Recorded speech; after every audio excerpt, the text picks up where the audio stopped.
Sabe aquele casal que fala assim: meu casamento está muito ruim, eu preciso que meu casamento melhore.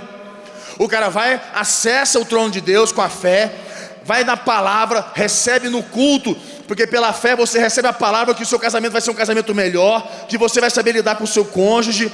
Aí você recebe essa palavra e você fica cheio do poder, e vai para casa e não faz nada. Você encontra com o seu cônjuge e não faz nada, continua brigando, reclamando, murmurando, afrontando, estressando. Você, marido, chega em casa, sua mulher quer conversar, você não quer ouvir, você não dá atenção. Isso é falta de coragem. Isso é falta de coragem. Você quer que as coisas mudem, mas você não tem coragem para mudar o que precisa ser mudado aqui na terra. Você quer que Deus mude o seu cônjuge, você quer que Deus faça alguma coisa no seu cônjuge, mas você não quer mudar para que o seu cônjuge mude.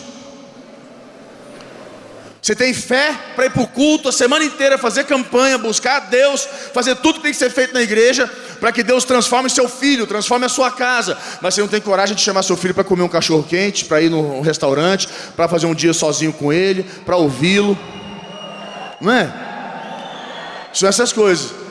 Você tem uma fé danada para fazer campanha, levar caixinha na igreja, para que a sua célula cresça. Você faz a campanha, está fazendo de tudo, mas você não tem coragem para evangelizar,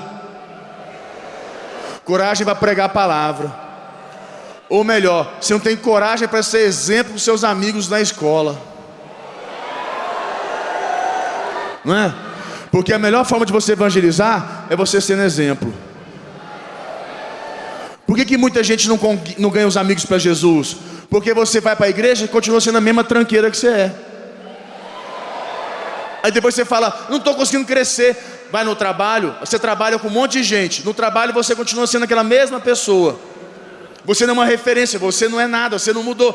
Ah, você vai na igreja? Não, eu vou na igreja. Mas as pessoas não veem transformação na sua vida. Por quê? Você está acessando Deus, mas não tem coragem para mudar o que precisa ser mudado, para que as pessoas vejam Deus em você. E as pessoas só vão te seguir, ir na sua célula, ir na igreja com você, no dia que elas verem Deus em você. E para ver as pessoas verem Deus em você, você tem que ter presença de Deus, mas tem que ter coragem para fazer o que é certo. Sabe, as pessoas não têm coragem. O povo gosta muito de botar as coisas para Deus. Eu vou até mais longe. Eu vou longe com você. Tem gente que é impressionante, é uma fé. Tem gente aqui que eu vou longe. Tem gente que tem uma fé para ir até para monte orar. Não, vou no monte orar, estou indo para o monte. É uma presença de Deus no monte. Sabe, as pessoas têm uma fé para ir para um monte, fé para ir não sei para onde, fé para não sei o que, fé para tanta coisa, mas não tem coragem de fazer o que tem que ser feito aqui. Nós queremos mudar o mundo, queremos transformar nossa casa, queremos mudar as coisas, mas não temos coragem de fazer o que tem que ser feito. Abraçar um filho e dar um abraço, dar um beijo num filho. Abraçar sua esposa, falar que você ama ela todos os dias. Sabe, momento que você precisa ficar calado, ficar calado. Coragem é algo muito maior. Coragem exige de nós. A gente pensa assim: tem gente que tem uma fé, ora de madrugada, horas, acorda toda madrugada para orar, mas não tem coragem. Pessoas muito espiritualizadas. O ser humano está muito espiritualizado. Se precisa mudar algo, não muda. Tem gente que tem uma fé, vai para a igreja toda semana, mas na hora que você fala, dá o dízimo, amarela. Porque o dízimo não é fé, dízimo é coragem. Dízimo é pegar a sua fé e pôr em prática, através da coragem. Consegue compreender? As pessoas têm fé, vem para as reuniões, vem para o culto, vem para tudo. Quando você vai fazer uma oferta, lá vem aquele momento chato de oferta. Não estraga o momento. Você tem que entender que se você não tem coragem, outros têm. Eles precisam desse momento para eles. Sabe? É que você só tem fé, você não tem coragem. Então você só quer o espiritual, só quer o mover, só mover. E fica lá no mover. Nossa, a presença de Deus. Mas aí parou tudo que foi fazer a oferta, estragou. Sabe por quê? Você é uma pessoa só de fé, você não tem coragem nenhuma. que adianta ter fé, mas não ter coragem? O que adianta fazer todo espiritual? Nossa, que presença de Deus, agora vamos ofertar no altar. Mas tem que fazer esse negócio mesmo? Por que todo tem que ter oferta? Vai ler a Bíblia, irmão. Para de não saber das coisas. Porque o povo que se aproxima de Deus, o povo que anda com Deus, oferta, dá dízimo. Isso é a expressão da coragem, do tamanho da tua fé. O cara tem uma fé danada, mas não dá dízimo. Que fé é essa? Que coragem é essa? Tem dificuldade com a oferta. Então aprenda uma coisa muito importante. Aprenda uma coisa: nós condicionamos nossas mudanças, para assim podermos mudar. Nós exigimos que o problema seja resolvido para que a gente mude. Quantos aqui reclamam da sua igreja? Eu vejo um músico lá na minha igreja, na Ceilândia, e às vezes na sede, mas mais na Ceilândia. Eu escutei agora um bando de músico lá reclamando do som. Mas reclamaram, porque eu não estou escutando o meu som no PA. Eu falei, mas o PA não é seu, o PA é da técnica. Você tem que escutar o seu fonezinho de ouvido. Não, mas o meu amigo disse que não escutou o meu som. Mas o seu amigo não tem que entender disso. Vocês não tem que se meter uma coisa com a outra. Não, mas é que meu som, aí começa o negócio do meu som. Eu falei, vocês têm que estar feliz que tem som na igreja, que tem técnico. Vocês têm que estar feliz que tem problemas. Não, as pessoas querem ficar implicando. Sabe o que é isso? Querem mais aparecer do que querem ajudar. Esses são os problemas de hoje em dia. As pessoas, elas querem ser espirituais, mas não têm coragem de fazer a diferença onde estão. Não tem coragem para fazer a diferença onde está. Tem que ter coragem. Tem dia que realmente o som está ruim. Tem um dia que a técnica não está legal. Acontece. O Elton fala uma coisa boa. O Eltinho fala assim: quando não está legal, a equipe mete o pau. Mas quando está bem, também não tem coragem para elogiar. O Eltinho fala: tem dia que não está legal. Tem dia que a coisa não foi bem. Como se diz, deu ruim. Não fixa no ruim. São coisas que acontecem na vida. Mas é gente crítica, gente sem coragem para mudar o ambiente, para entender, para ajudar. Eu quero que você entenda que a fé, ela traz revelação, entendimento, compreensão, para me municiar a mudar o que precisa ser mudado.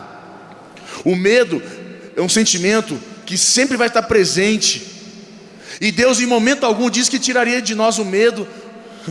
Só quando Ele falou assim, olha como é que Deus fala. A palavra de Deus diz assim, que o amor lança fora o amor lança fora o que amor é esse? Nós lemos nos versículos que Deus diz que Ele vai nos fortalecer com poder no nosso homem interior, que Ele não nos deu um espírito de covardia. O que Deus quer estar dizendo para nós? Quando eu e você temos a presença de Deus nas nossas vidas, o medo vai embora. O medo não prevalece. O que Deus está dizendo é isso: a presença dEle lança fora o medo. A presença dEle nos faz corajosos o suficiente. E você precisa entender uma coisa muito séria: o contrário de medo é fé. O contrário de fé é medo. O contrário de coragem é covardia. Covarde. São conceitos que você precisa compreender. Então entenda uma coisa muito importante: embora nós possamos sentir medo, às vezes nós nunca vamos deixar de ter o controle sobre o medo, de entender, o medo faz parte. Eu já falei para a igreja, o medo por si só não é o mal dos piores, do maior dos piores, do maior mal os piores. Até o contrário, o medo, eu sempre falei para a igreja, o medo tem seu lado bom e seu lado ruim. Eu tenho que ter medo. O medo tem um medo que me protege, um medo que me guarda, um medo que me torna uma pessoa mais sensível, mais segura. E tem um medo que é um medo para me vencer. É um medo que eu preciso enfrentar. Vamos dizer, eu tenho medo de dar célula, eu tenho medo de abrir minha célula, eu tenho medo de pregar o evangelho, eu tenho medo de abraçar a minha esposa, que eu sinto que ela às vezes fica meio durona, eu sinto medo são alguns medos que é para me enfrentar. Eu sinto medo de aplicar, eu sinto medo de abrir minha empresa. São alguns medos que nós temos que é medos que nos desafiam.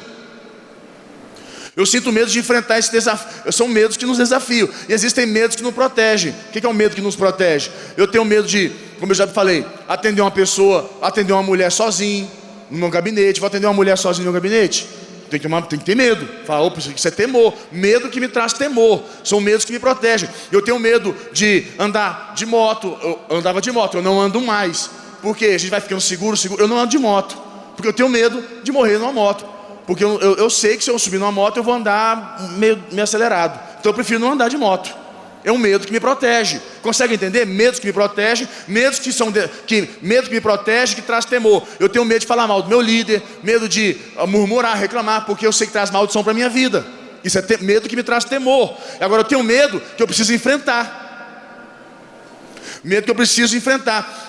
Aquela oferta ousada é um medo que eu preciso enfrentar. Eu preciso fazer essa oferta ousada. Eu preciso mudar a minha vida. É um medo que eu preciso enfrentar. Eu preciso dar um passo, preciso casar. É um medo que eu preciso enfrentar. Eu tenho medo de casar porque eu não tenho uma condição financeira ainda estável. Eu preciso, ajustar. Não, eu vou casar porque Deus tem compromisso com o homem casado. Então eu vou casar porque Deus vai me honrar. Então eu vou enfrentar esse medo de casar. É um medo que eu preciso enfrentar. O medo por si só não é o pior de todos os males, eu digo para você. Mas o que acontece? Mas o medo paralisa muitas pessoas. Sentir medo não é, como eu falo, o pior de todos. Eu quero que você entenda que Deus em momento algum diz para nós que vai tirar o medo de nós. Ele diz que a presença dele, o amor, quer dizer, o amor é a presença de Deus. O amor de Deus, a presença de Deus lança fora o medo. O amor lança fora o medo. A presença de Deus nas nossas vidas. Por isso é tão importante nós estarmos relacionando com Deus diariamente. Temos relacionamento com Deus. Melhor, andar com Deus. Porque você vai ver hoje em dia as pessoas não estão andando com Deus. As pessoas têm momentos com Deus. Vai no culto, tem um momento com Deus. Acorda às vezes de manhã, às vezes acorda, ou algum lugar que a coisa apertou, vai ter um momento com Deus, vai ali fazer uma oraçãozinha. É um momento com Deus. As pessoas não têm uma vida com Deus. As pessoas não andam com Deus. As pessoas têm momento com Deus. E nós temos que parar de ter momentos com Deus, que nos tornam espiritualizados, e temos uma vida com Deus. Nós temos que andar com Deus, como a Bíblia diz que os grandes homens da fé andaram com Deus. Esse andar com Deus me traz a presença dele full time na minha vida, todo o tempo. E essa presença lança fora o medo. Você vê que Jesus nos últimos tempos nos disse o quê? Eis que estarei com vós todos os dias, todo o tempo.